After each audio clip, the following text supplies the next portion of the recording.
Donc, on va commencer par notre leçon numéro 1, la structure de contrôle itérative complète.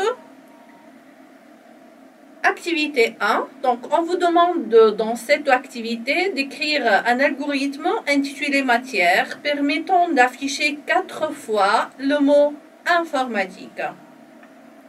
Donc, comme un exemple de résolution de cette activité, donc l'objectif c'est quoi? C'est d'afficher 4 fois le mot informatique. Donc, on va faire l'algorithme, donc début matière, écrire informatique. Donc, cette action va être répétée 4 fois pour afficher à l'écran 4 fois le mot informatique. Donc, voilà. Qu'est-ce qu'on remarque ici dans cette solution? On remarque qu'on a des répétitions. Donc, l'objectif de programmation, c'est quoi? C'est d'écrire en plus minimum possible le nombre de lignes et que le programme encore soit le plus maximum, donc cohérent et compatible et qui donne une solution. Constatation, qu'est-ce qu'on peut constater? Donc, l'algorithme précédent comporte des répétitions. Donc, pour éviter les répétitions et optimiser l'algorithme, on fait recours aux structures de contrôle itératives appelées aussi répétitives ou bien les boucles. En effet, on remarque dans l'activité précédente que le nombre de répétitions il est connu à l'avance. Donc, dans ce cas, on va utiliser la structure qui exprime cette répétition. Elle est appelée la structure itérative complète ou bien la boucle pour. Commençons par définir la boucle pour, bien la structure de contrôle itérative à forme complète. Elle permet de répéter l'exécution d'une suite d'instructions un nombre fini de fois connu à l'avance. Donc, vocabulaire et syntaxe de ces structures. On analyse comme en algorithmique, on commence toujours par des initialisations. Donc, pour C, de VI à VF, faire. Donc, C, c'est une variable compteur. VI, c'est la valeur initiale du compteur. VF, c'est la valeur finale. Faire des instructions. Donc, le traitement, comme on a vu précédemment, il peut être composé d'une ou de plusieurs instructions. Donc, on va annoncer la fin de la structure par le mot-clé fin pour. Donc, en Pascal, for, c'est de point égal à VI to VF, d'où, donc, on va délimiter les instructions entre begin et end, point virgule. Et chaque instruction, comme d'habitude, se termine par un point virgule. Donc, quelques remarques concernant le vocabulaire et syntaxe. Donc, le compteur doit être de type scalaire, c'est-à-dire un entier, un caractère ou bien un booléen. Le traitement de la boucle pour s'arrête lorsque le compteur atteint la valeur finale. Dans la boucle pour, le nombre de répétitions, il est fini. En effet, ce nombre, il est égal à la valeur absolue de la valeur finale moins valeur initiale plus 1 si le compteur est du type entier.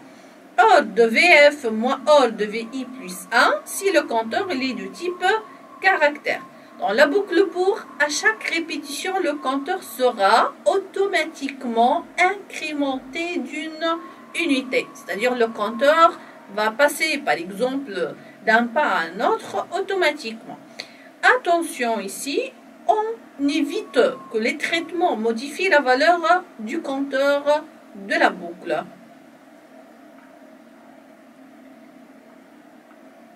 Donc, traitons une application pour mieux assimiler la notion de la structure itérative complète ou bien la boucle pour. Donc, on vous demande ici d'écrire une analyse et déduire l'algorithme et la traduction Pascal d'un programme intitulé LMPair permettant le remplissage d'un tableau D avec n réel, puis d'afficher le nombre pair de ces tableaux.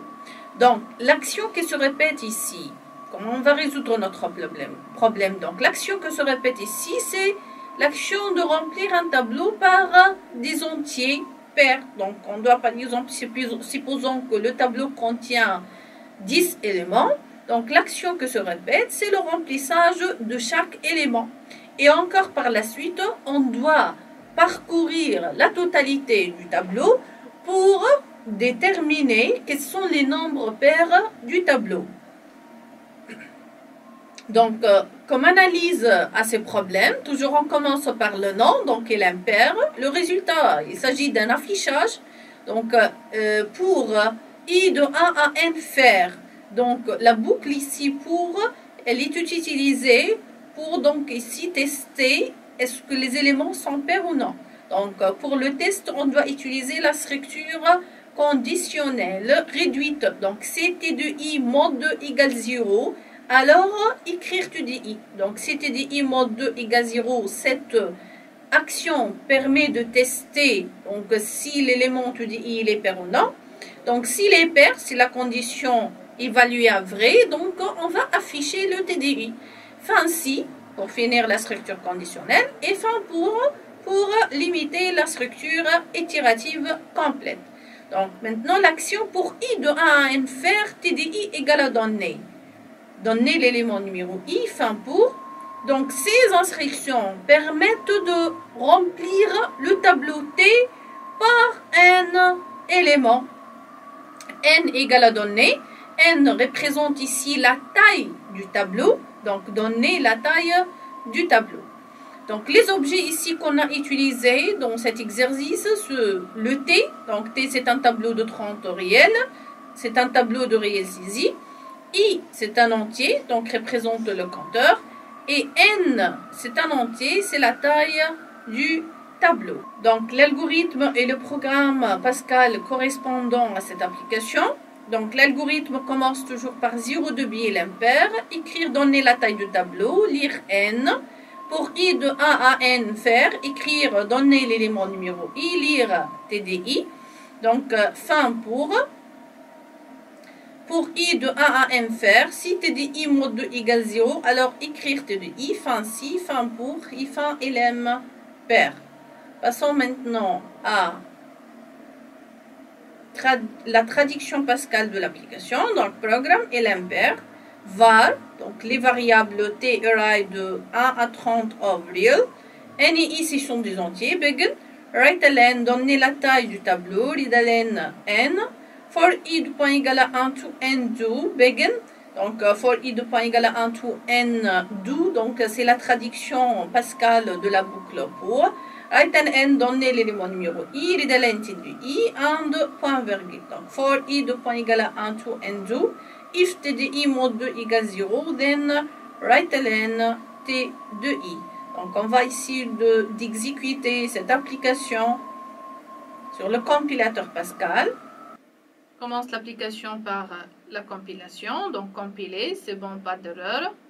Exécuter. Donner la taille du tableau. On donne par exemple 3. L'élément numéro 1, 12. L'élément 2, 15. L'élément, par exemple, 3, c'est 20. Donc, il va afficher seulement les éléments pairs, 112 et 20. Voilà. Donc, parlons maintenant du parcours de croissant. Dans le cas où la valeur initiale du compteur elle est supérieure à la valeur finale, on doit faire une itération avec un comptage décroissant. En effet, pour qu'il y aura exécution du traitement de cette boucle, on utilise en Pascal down to au lieu de to. Dans ce cas, le compteur sera décrémenté d'une unité, c'est-à-dire diminué d'une unité. Donc, on va donner des exemples. Donc, pour I de 6 à 2 faire ou pour C de F à B. Dans le premier cas ici, le compteur il est de type entier. Dans le deuxième cas, le compteur il est de type caractère. Donc, comment on écrit ça en Pascal? For i de point égale 6 down to 2, do. Le deuxième exemple, for i de point égale à f down to b, do. Les itérations complètes récurrentes. Souvent, certains résultats sont définis d'une façon récurrente. Dans une telle situation, l'itération de rang i dépend d'une ou de plusieurs itérations de rang précédent. Une telle structure, elle est dite itérative et récurrente. Donc, on peut citer comme exemple ici l'exemple des suites en mathématiques. Donc, toujours le calcul d'un terme dépend de termes précédents, bien des termes précédents. On parle ici de ce qu'on appelle un problème récurrent.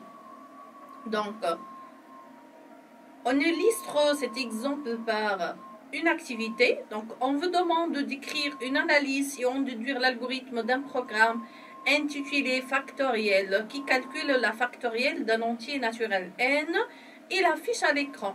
Donc, pour calculer la factorielle d'un nombre, on utilise ici le résultat précédent.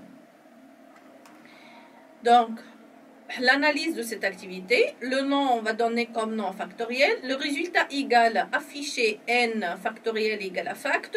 Fact, c'est la variable dans laquelle on va stocker la factorielle de n. Donc, on va initialiser cette variable à 1. Donc, on va donner comme valeur initiale à cette variable 1. Pour i de 2 à n faire, donc fact reçoit fact fois i. Donc, vous remarquez ici, au moment de calcul de la factorielle, que dans chaque itération, on demande le résultat précédent. Donc, fin pour n égale à donner, donc donner un nombre entier, fin factoriel. Comme variable, on a utilisé fact de type entier. Donc, il va stocker la factorielle d'un nombre. I de type entier, c'est un compteur. Et n, c'est un entier. Donc, c'est un nombre entier donné. Donc, l'algorithme, 0, donc débit factoriel. Écrire, donner un entier, lire n. Factorer soit 1. Pour i de 2 à n, faire. Factorer soit fact fois i. Et fin pour. Écrire n. Donc, point d'exclamation égal. Donc, c'est le signe de factoriel. Virgule fact, donc la variable dans laquelle on a stocké la factorielle du n. Et fin factoriel.